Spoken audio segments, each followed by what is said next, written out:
నమస్కారం ఘంటారావానికి స్వాగతం. ముందుగా ప్రధానాంశాలు. టర్కీలో చిక్కుకుపోయిన విజయనగరం జిల్లా వాసులు, పరిశ్రమ మూసివేతతో అవస్థలు పడుతున్న బాధితులు.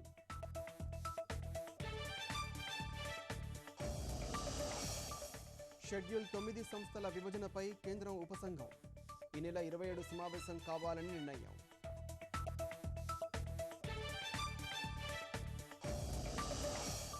చిత్తూరు జిల్లాలో వణికిస్తున్న ఏనుగుల గుంపు, అడవుల్లోకి పంపేందుకు అధికారుల ప్రయత్నాలు.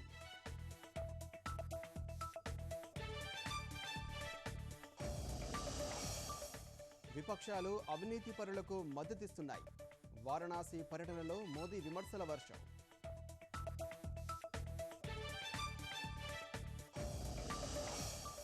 తమిళనాడు సీఎస్కు ఉద్వాసన, గిరిజా వైద్యనాథన్కు బాధ్యతలు.